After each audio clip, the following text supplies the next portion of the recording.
Let's take you back to Pretoria, where EFF leader Julius Malema is speaking.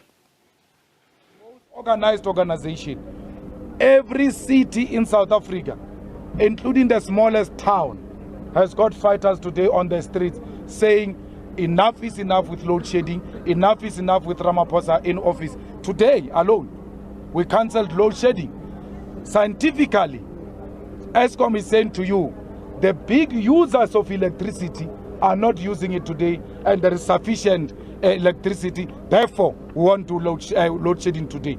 Thanks to the EFF, you have missed electricity. You don't even know what to do with it. For sure, you light the heater and the fan at the same time. That's how much electricity you have now because of the EFF. Mr. Malema, just on this issue of electricity, you speak about how big business is the biggest consumer of electricity.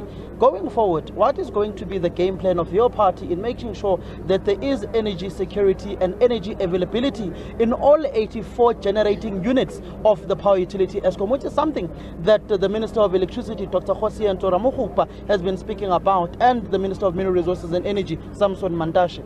We need to service that infrastructure. That's what government must do. We support the mixed energy. As you introduce the IPPs, as you introduce nuclear, as you introduce all types solar and all of that, let the current existing infrastructure be looked after. Maintain it, make sure it produces sufficient electricity so that by the time you introduce this other alternative means, which the EFF does not support, by the way, privatization of those power producers, Eskom itself can introduce alternative generation method, which are a replacement of coal, and that's what the EFF believes. But with the ANC in government and with Cyril in office, that will never happen, because capitalism works in this way. You must make that which works not to work, so that when you introduce privatization, everybody is fed up and says perhaps this is the only method we need to follow, and that's exactly what they are doing. Mr. Malema, the repo rate is going up again next week, we're hearing. I suppose this is part and parcel of what you are fighting. That's what we're fighting for. The banks declaring so much profit, yet our people are suffering. The increase of this repo rate has been a benefit to the banks. It has actually put our people in more and more debt.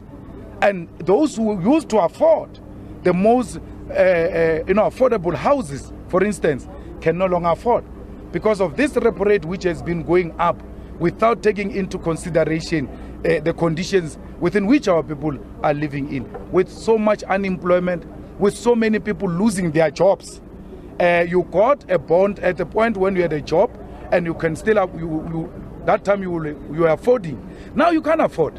You lost your job, and as you hustle to pay this bond, the repo rate keeps on going up. Mr. Malema, when you announced the shutdown, you made a call for the entire society to join you. When the EFF started serving notices to companies, it was said that you were warning them that if they don't close, they would be looted.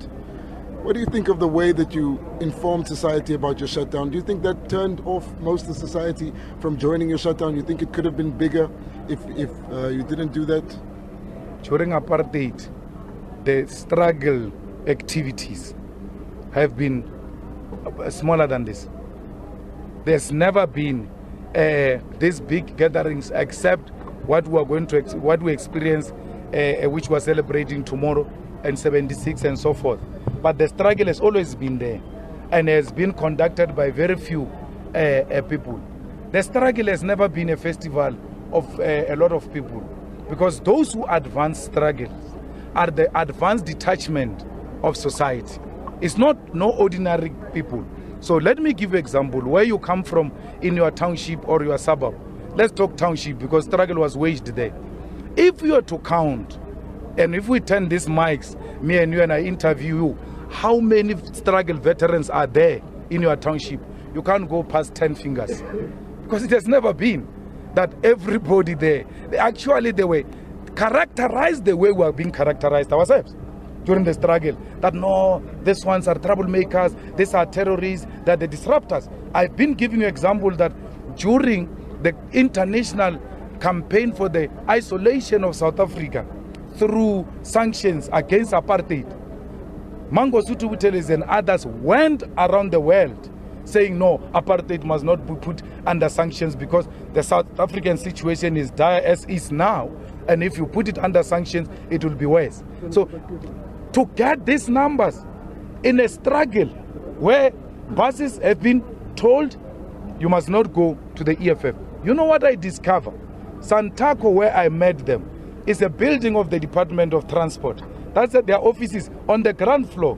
What do I discover? I discover that Santaco actually gets subsidy from the state, which makes it some sort of a parastatal, an entity of the state. So then all of that has been told, don't cooperate with these people.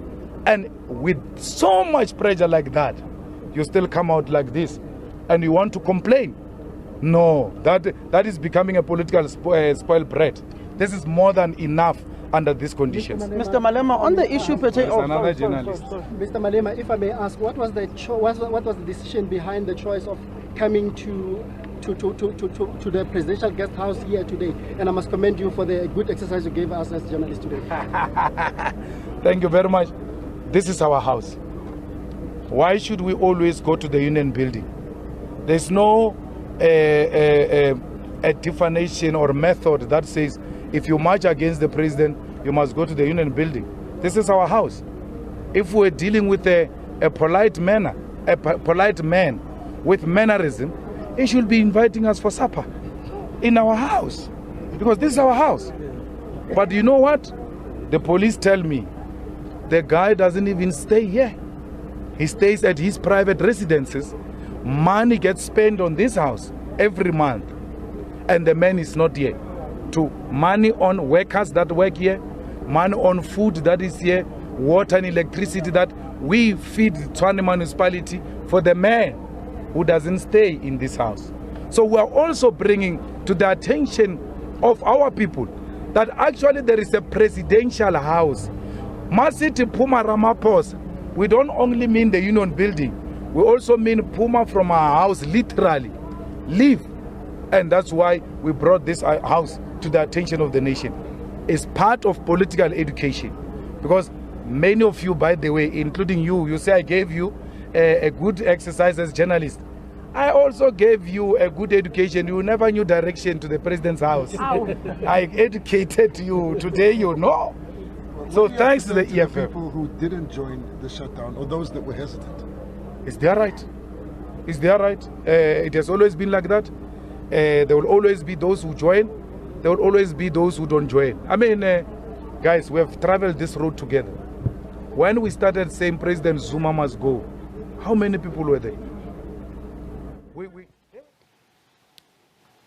All right, our reporter Samgele Masego is monitoring that engagement with the media there by EFF leader Julius Malema, among others, talking about, of course, claiming the fact that, the credit must go to the EFF, as he says, when it comes to rolling blackouts. And then he also talks about, of course, claiming that the Santaco, remember we had them here on the show last week, he claims that they're operating from the building of the Department of Transport. And of course, there's quite a lot of claims that have come out of that particular engagement, including some of what he said earlier on.